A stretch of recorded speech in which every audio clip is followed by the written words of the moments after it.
निर्णय का हम स्वागत करते हैं। इंडो पैसिफिक और अफ्रीका में सस्टेनेबल और समावेशी विकास के लिए हम साथ मिलकर ट्रायंगुलर डेवलपमेंट प्रोजेक्ट्स पर काम करेंगे। Friends, people to people connect हमारे संबंधों का स्ट्रॉन्गेस्ट एसेट है। हमारे बीच एकेडेमिया, रिसर्च और इंडस्ट्री पार्टनरशिप बढ़ाने पर भी आज नई सहमति बनी है। मेरा मानना है कि इंडियाज यंग टैलेंट यानी यूरोप से innovation can together create limitless possibilities. हम ईयू की नई वीजा कैस्केड रेजिम का स्वागत करते हैं। इससे भारत के टैलेंटेड युवाओं की एबिलिटी को बेहतर मोबिलिटी मिलेगी। हमने आज तय किया है कि 2025 से आगे के समय के लिए भारत ईयू पार्टनरशिप का एक बोल्ड और एम्बिशियस रोड मैप बनाएंगे। इसका लॉन्च अगली भारत ईयू समिट के दौरान होगा। एक्सेलेंसी, आपकी इस भारत यात्रा से हमारी पार्टनरशिप को नई गति, ऊर्जा और उत्साह मिला है। ये यात्रा हमारे एम्बिशन को एक्शन में ट्रांसलेट करने का सबसे बड़ा कैटलिस्ट है। मैं अगली भारत ईयू समिट के लिए आपका एक बार फिर से भारत में स्वागत करने के लिए तत्पर रहूंगा। बहुत बहुत धन्यवाद। Thank you, sir. May I now request Her Excellency Ursula von der Leyen, President of the European Commission, to give her remarks to the media. Prime Minister Modi, dear Narendra, ministers, commissioners, excellencies, friends, thank you very much for the very warm welcome. It is a taste of India's legendary hospitality, and today is no ordinary day. Europe and India are coming together, and as I read in the news, so are the planets. Indeed, today, 7 planets in our solar system come into perfect alignment. And that is a very outstanding event. And they say that this event signals transformation and growth. And that's exactly the moment we find ourselves in. The planets are aligned, and so are Europe and India. I'm here today with the whole College of Commissioners. And indeed, it is our first visit outside Europe since we took office in December. And this shows how much we value our partnership. We want to take it to new heights. India is a like-minded friend. We are the 2 largest democracies in the world. And under your leadership, Prime Minister, it has been thriving. We are bound by shared convictions and values. From resilient supply chains, we are shared interest to a free and open Indo-Pacific. We're working together. And today's exchange will set the path for the future of our relationship. We have to agree to work on a new strategic agenda. And I see 3 main avenues. First, we will work together on economic growth. The potential is immense. Europe is already India's biggest trading partner. Last year alone, we exchanged 120 billion worth of goods. And over the past 2 decades, our trade has tripled. All this is proof that our businesses and people want to work together. And one of the best examples of this partnership is the new Federation of European Businesses in India. It brings together 6,000 EU companies, which have created 8 million direct and indirect jobs in this economy. Now we have tasked our teams to build on this momentum and finalize our free trade agreement before the end of the year. We're expecting a lot of our trade negotiators. We told them they should surprise us. Now more than ever, The geopolitical content asks for decisive action. At the same time, we must take our Trade and Technology Council to the next level and connect research, innovation and market uptake. This allows us to tackle important economic challenges together and to build robust and diverse supply chains, such as, for example, in semiconductors, a very important topic we have been working intensively on. Because we know that economic security and growth go hand in hand. And by sourcing the products we need from partners we trust, we avoid harmful dependencies. And of course, we build stronger economies. The second avenue we should explore is a common tech agenda. On the clean tech, together we champion the International Solar Alliance. We agreed to launch a joint task force for green hydrogen.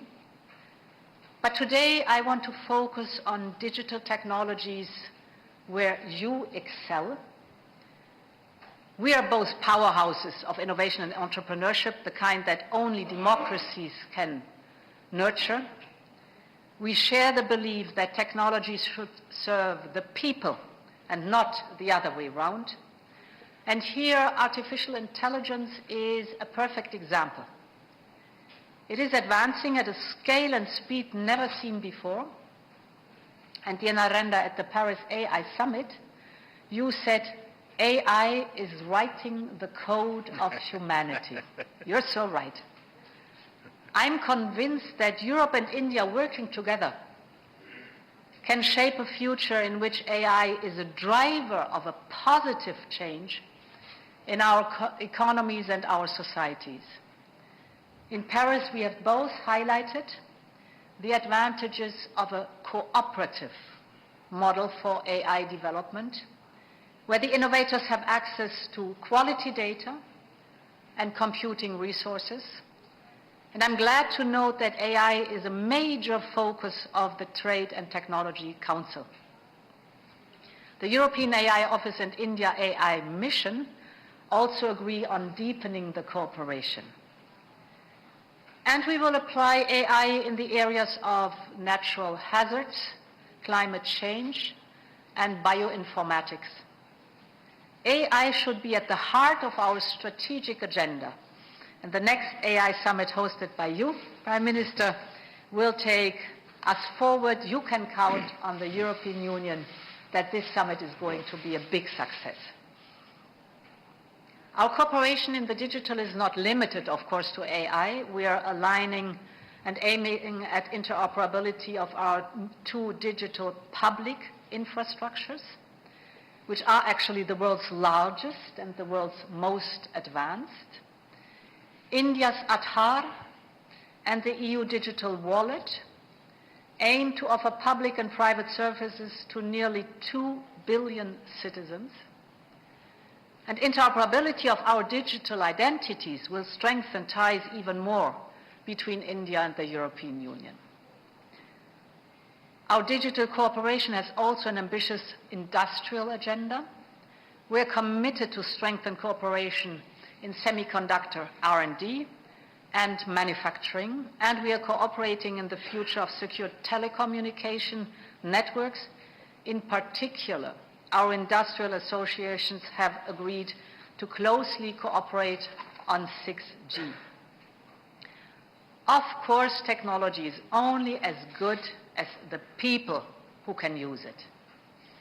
And that's why digital skills are so important, and this is a topic very close to my heart. People are essential for Europe's competitiveness, yet we face a gap, and India can help to close it. Let's increase students and skilled workers exchanges. Let's share expertise, talent, and experience. And the third avenue I see in deeper cooperation is deeper cooperation in security and defense. For Europe, India is a pillar of certainty in an increasingly uncertain world. We know that authoritarian states are getting bolder, ignoring borders, threatening peace at sea. Now is the time to step up our security and defense cooperation on land, at sea, and in space. For example, cybersecurity has never been as crucial as today. Our cyber dialogue offers a platform for effective cooperation and information exchanges because threats are evolving, becoming more sophisticated by the day.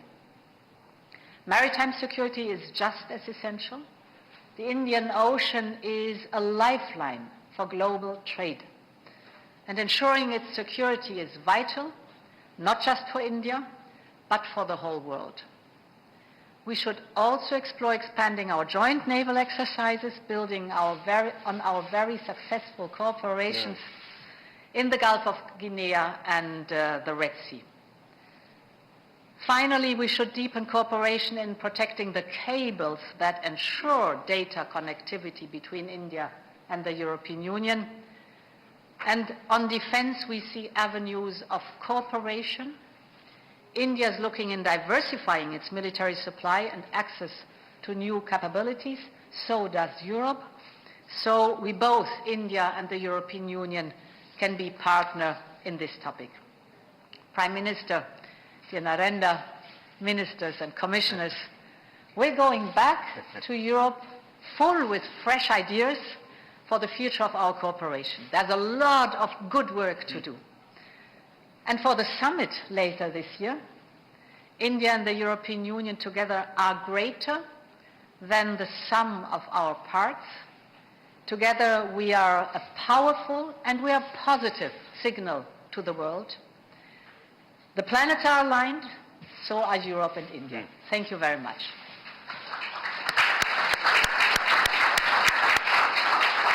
Thank you, ma'am. That concludes the press statements. Thank you for your presence, ladies and gentlemen.